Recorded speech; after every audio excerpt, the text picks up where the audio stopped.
Le printemps est arrivé, l'occasion de réaliser de superbes fleurs à l'acrylique, en l'occurrence ici une magnolia. Bonjour et bienvenue, c'est Jérôme et bienvenue dans cette nouvelle vidéo de démonstration à l'acrylique. Ensemble, je vais vous faire partager mes meilleurs conseils pour réaliser ici une branche d'arbre de magnolia avec de simples mélanges avec les couleurs primaires et quelques couleurs marron. Donc là, j'ai débuté la base avec un marron clair mélangé avec un petit peu de noir pour réaliser une base simple avant de réaliser les détails par-dessus.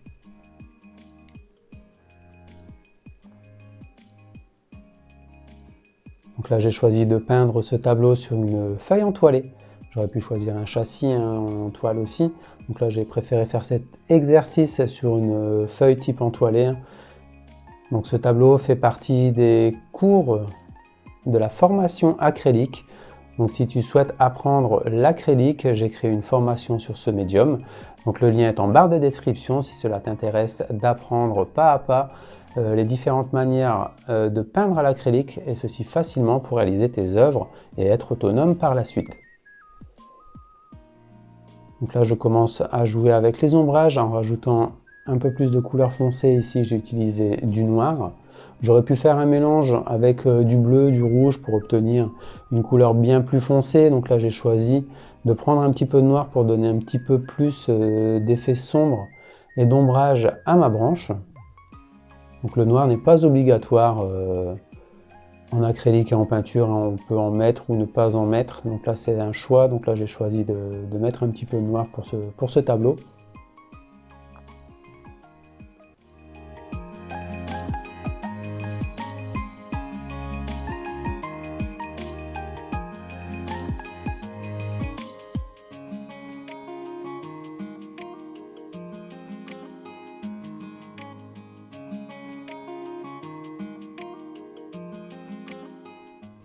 Donc le bleu m'aide fortement à utiliser les effets de lumière sur le dessus de cette branche.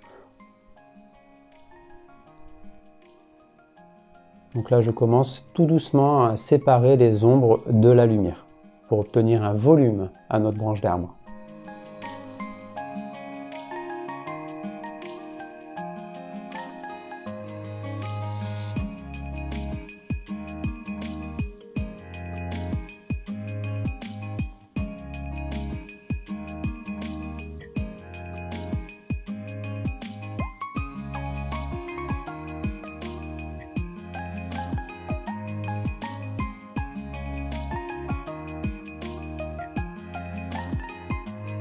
Donc ensuite, je sélectionne des couleurs un peu plus claires au niveau des marrons. Ici, j'ai choisi un jaune ocre que j'ai mélangé ensuite avec le marron couleur terre, un peu cuivre, qui m'a aidé fortement à réaliser des autres effets de lumière pour la branche, obtenir une autre couleur. Donc ça, c'est des couleurs que j'aurais pu utiliser aussi à faire des mélanges avec simplement des couleurs primaires. Donc là, à la maison, j'ai fait avec ce que j'avais en peinture, donc comme il me restait du jaune ocre et un peu de ce terre de sienne, ce ocre rouge, il m'a permis de l'utiliser pour ce tableau.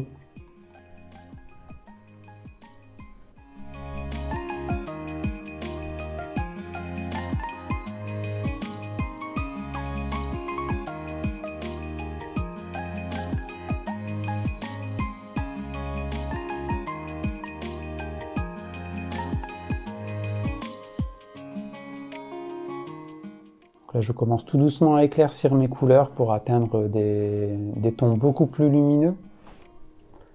Donc là, je cherche vraiment à séparer la lumière des ombrages.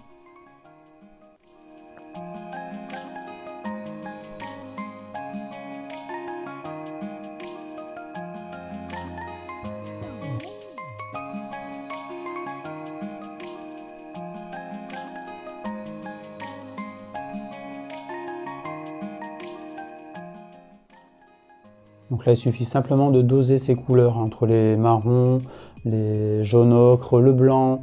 Ensuite, on peut revenir aussi avec du noir à plus tard ou des couleurs dans les marrons foncés pour les ombrages. Donc je rappelle, hein, l'acrylique est une peinture qui sèche plutôt rapidement, donc c'est idéal, c'est que si on peut retravailler dessus tout de suite, on n'a pas besoin d'attendre des heures et des heures avant de retravailler sa peinture, on peut retravailler immédiatement, même si on s'est trompé sur nos couleurs, si on a mis une couleur un peu trop sombre, un peu trop claire, on peut retravailler assez rapidement nos mélanges et nos couleurs et redonner vie tout de suite à notre tableau.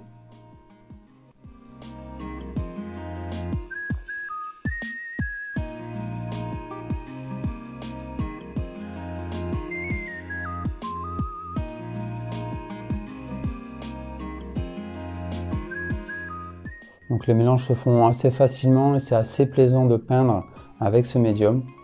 On peut donner tout de suite des touches assez claires comme foncées sans attendre en fait. Hein. C'est vraiment l'avantage de l'acrylique. Hein. On peut vraiment travailler tout de suite ces effets de lumière même si on avait fait une zone d'ombrage auparavant. Ça donne tout de suite plus de clarté, de volume.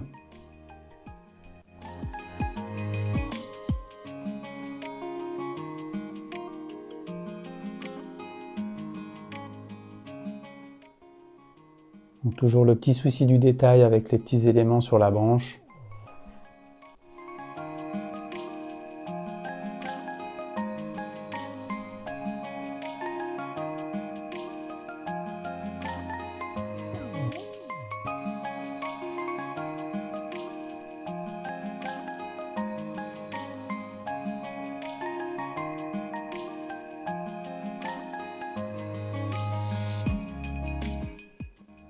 Donc même les feuilles que j'avais réalisées auparavant me semblaient un petit peu trop sombres, donc là j'ai pu les retravailler assez facilement en remettant un petit peu de couleur claire, un petit peu d'ombre sur le bas de la feuille pour lui donner un petit peu plus de volume, du clair sur le dessus.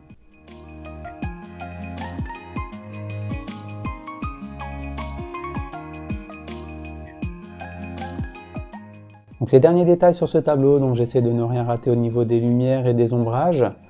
Donc n'hésite pas à t'abonner sur la chaîne pour ne rien rater sur les prochaines démonstrations et astuces sur l'acrylique et le pastel sec. Alors d'autres vidéos t'attendent sur la chaîne, il suffit de suivre la petite flèche orange sur la gauche. Une formation est offerte, le lien est en barre de description, c'est sur le matériel en acrylique. N'oublie pas de t'abonner, d'enclencher la petite cloche si ce n'est pas déjà fait. Et on se retrouve bientôt dans une prochaine vidéo en pastel ou en acrylique.